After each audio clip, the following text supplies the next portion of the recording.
To make 30 40-gram peanut butter rum cookies, start by making a vanilla sugar.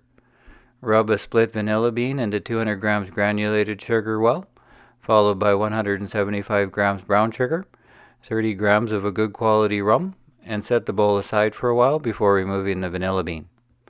Then scale the wet and dry ingredients separately.